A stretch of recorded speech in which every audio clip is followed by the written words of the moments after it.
So one of the things that you should look out for, honestly, I'm going to let you in on a little secret, ladies. Pay attention. This is what I do. Pay attention to how he handles his phone.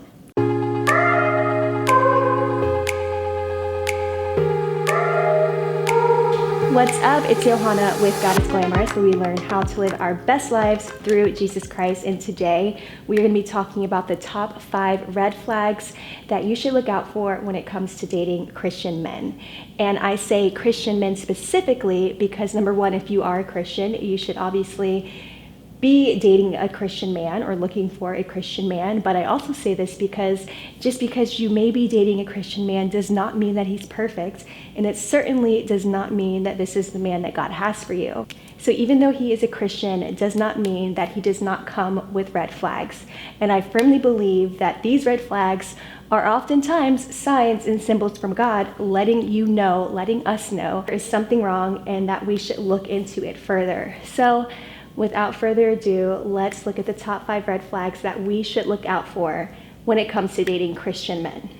All right, so the first red flag that you should look out for when it comes to dating Christian men is inconsistency. This is a huge one. This is a huge red flag for me.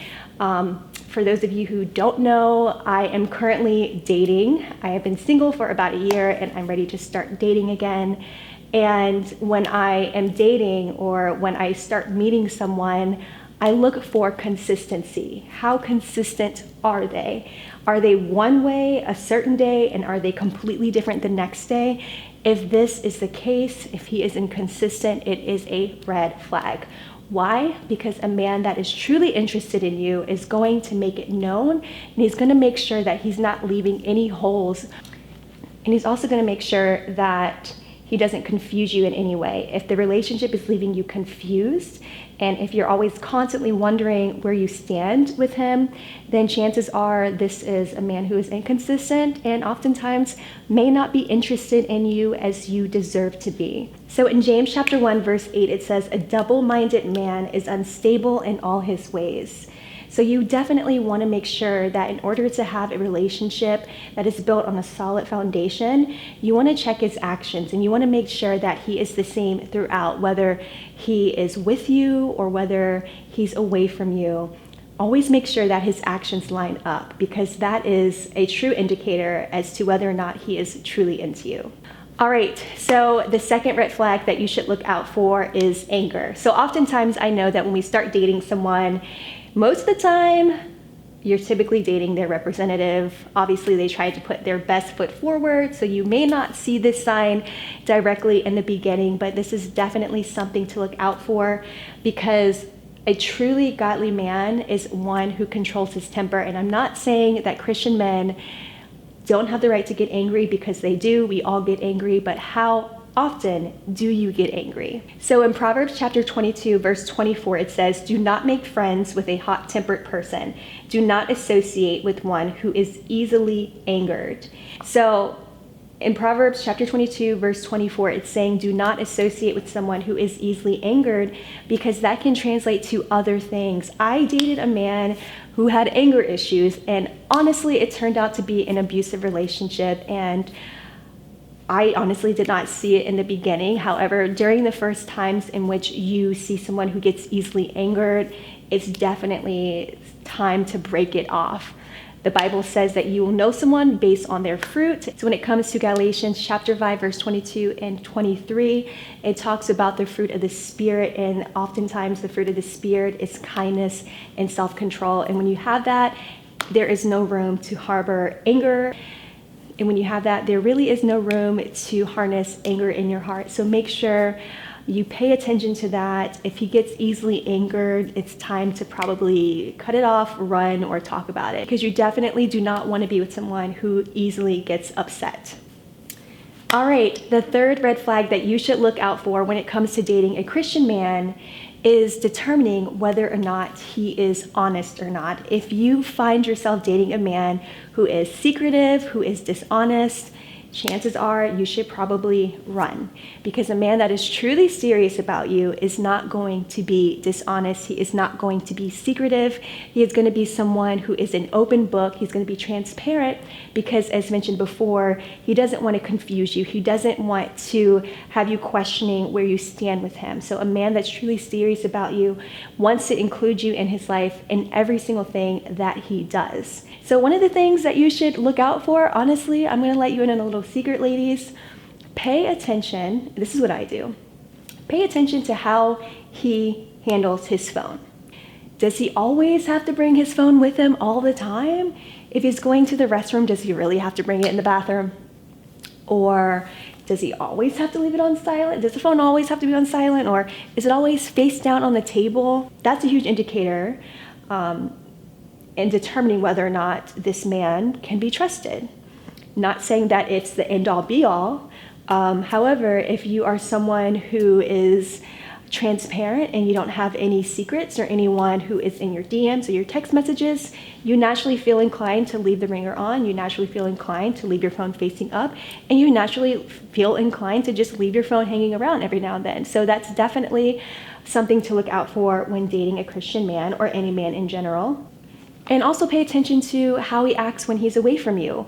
When you call him, does he answer the phone? When you FaceTime him, is he reluctant to answer? When you ask him a question, are things lining up? If you find yourself dating a man who is secretive, please consider cutting it off, because you do not want to be with a man who has a lot of secrets. So in Proverbs chapter 24, verse 26, I actually came across this scripture this morning and I absolutely love it. It's such a beautiful verse, and it says, "An honest answer is like a kiss on the lips." So Proverbs chapter 24, verse 26 tells us that an honest answer is like a kiss on the lips. So when someone is honest with you, that is truly an act of love and respect. And if someone can't be honest with you, it's most likely because they are hiding something, and you definitely don't want to be involved with someone who is a liar. All right, and the fourth red flag to look out for is someone who does not respect your values or your morals. So this one is absolutely huge for me. As you all may know, I am abstinent. I am waiting until marriage to have sex. And anytime I get involved with someone, I typically let them know immediately what the deal is so that they will not be misled. And so I know right in the beginning what their intentions are. And if you find yourself dating a man who does not respect your morals or your values, and someone who does not respect your relationship with God and the promises that you made to God, it's time to run. Because a true godly man is someone who is going to respect your morals and values. And if they don't, chances are this is a man who is not qualified to lead you. And that's what God calls men to do. God calls men to lead women in relationships. So if a man doesn't respect your morals or your values, then he's just simply unqualified to be in your life. And lastly, the fifth red flag that you should look out for when it comes to dating Christian men is determining whether or not this man fears God. And this is the biggest one for me. If you are dating someone, you need to determine quickly whether or not this man fears God. And what exactly do I mean by fearing God? So a lot of people are very confused about what it means to fear God. And it simply means that if they do something wrong, then God will make sure that there are consequences for their actions. So you want to make sure that you are dating a man who understands that he should do right at all times, because it's not you that he has to fear the repercussions from, it's God. So if you have a man who fears God, you don't have to worry about whether or not he's going to be cheating on you. You don't have to worry about whether or not he's going to be lying to you, because you know that he's not making these decisions to keep you happy. He's making these decisions because he knows that he wants to be in good standing with God. Proverbs chapter 9, verse 10 tells us that the fear of the Lord is the beginning of wisdom. And as I mentioned previously, it's impossible to have a man lead you if he does not fear God, and if he does not have a desire to walk upright and to follow what God tells him to do.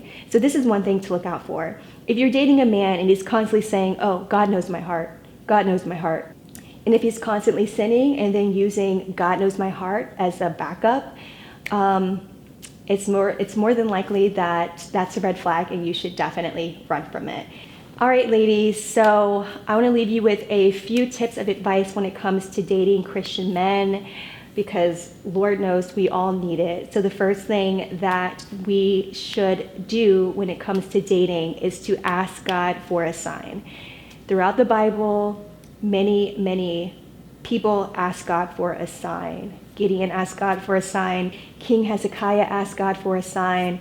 And you can ask God for a sign, but also be prepared when you ask God for a sign, be prepared to receive it.